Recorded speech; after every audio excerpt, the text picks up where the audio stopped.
يا عبادي الذين أسرفوا على أنفسهم لا تقنطوا من رحمة الله نحمده ونصلي على رسوله الكريم أما بعد فأعوذ بالله من الشيطان الرجيم بسم الله الرحمن الرحيم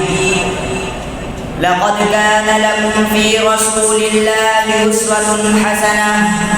صدق الله العظيم قدم قدم پہ برکتیں نفس نفس پر رحمتیں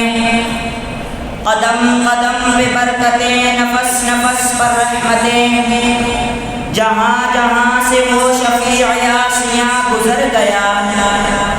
جہاں نظر نہیں پڑی وہاں ہے رات آج تک جہاں نظر نہیں پڑی وہاں ہے رات آج تک وہی وہی سحر ہوئی جہاں جہاں گزر گیا محترم اساتذہ کرام مہمانان گرامی اور میرے اس گلشن کے مہکتے بلبلوں السلام علیکم ورحمۃ اللہ وبرکاتہ آج میں جس موضوع پر اظہار نفیس ضمیر کرنا چاہتا ہوں وہ ہے سیرت نبی آخر الزمان صلی اللہ علیہ وسلم سامعین گرامی آپ کو معلوم ہے کہ ہر شخص کی زندگی کے 3 ادوار ہوا کرتے ہیں بچپن جوانی بڑھاپا اور یہ بھی سیرت نگاروں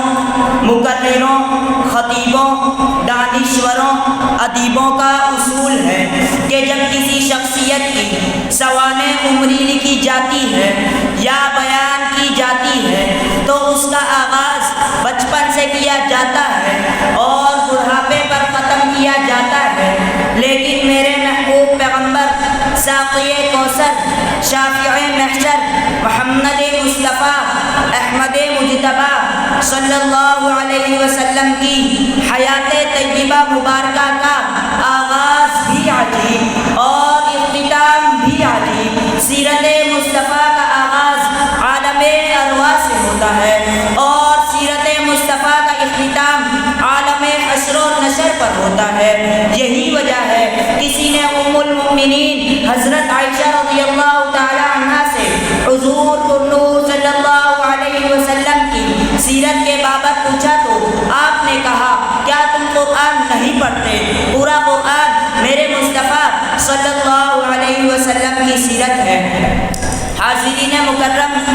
حضور صلی اللہ علیہ وسلم کی ایک سیرت وہ ہے جو انبیاء بیان کرتے ہیں ایک سیرت وہ ہے جو اولیاء بیان کرتے ہیں ایک سیرت وہ ہے جو اصفیاء اور اتقیاء بیان کرتے ہیں ایک سیرت وہ ہے جو عالم اور خطیب بیان کرتے ہیں ایک سیرت وہ ہے جو پیر و کتب بیان کرتے ہیں اور ایک سیرت پاک وہ ہے جو عرش والا خود اپنی زبان مبارک سے بیان فرماتا ہے ہماری زبان میں کیا تاثیر ہے تاثیر تو قرآن میں ہے آئیے چلتے ہیں قرآن میں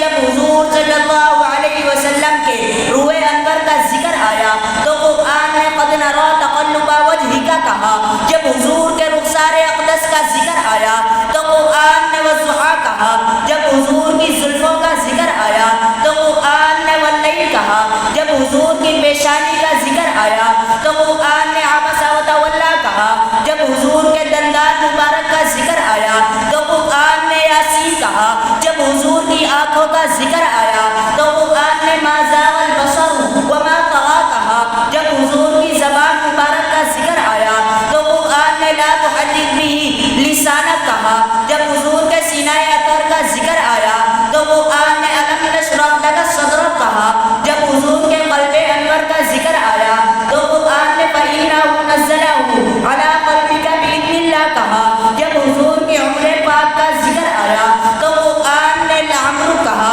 جب حضور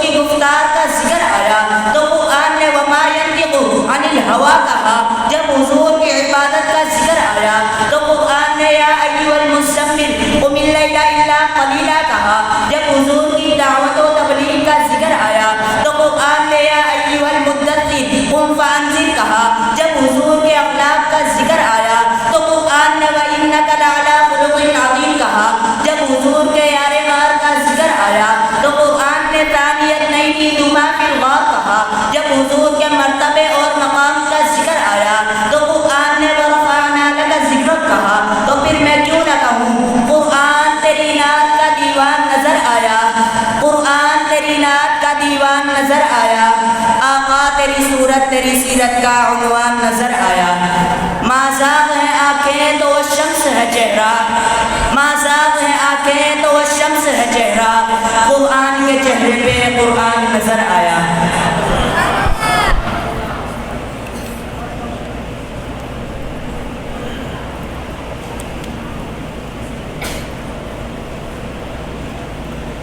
گرامی قدر احباب، میرے محبوب پیغمبر صلی اللہ علیہ وسلم کا حسن بھی کامل ہے، علم بھی کامل ہے، حلم بھی کامل ہے، صداقت بھی کامل ہے، عدالت بھی کامل ہے، امانت بھی کامل ہے، شجاعت بھی کامل ہے، سخاوت بھی کامل ہے، رسالت بھی کامل ہے، سیرت بھی کامل ہے۔ بلکہ میرا تو دعویٰ ہے میرے محبوب پیغمبر ساقی کوثر شافی محشر کی سیرت کو اقوام عالم جیسے جیسے سمجھتے جائیں گے، وہ سرکار دو عالم صلی اللہ علیہ وسلم کی تعریف کرنے پر مجبور ہوتے جائیں گے۔ چنانچہ میں وقت کی نزاکت کے پیش نظر اس شعر کے ساتھ اپنی تقریر کو ختم کرتا ہوں۔ میں کیا بتاؤں آپ کو رتبہ حضور کا، میں کیا بتاؤں آپ کو رتبہ حضور کا، عرش بری نے چوما ہے تلوا حضور کا۔ نعت نبی فراز پڑھے کیوں نہ بولیے، نعت نبی فراز پڑھے کیوں نہ بولیے، قرآن پڑھ رہا ہے قصیدہ حضور کا۔ وما علینا الا البلاغ المبین۔ قل يا عبادي الذين أسرفوا على أنفسهم لا تقنطوا من رحمة الله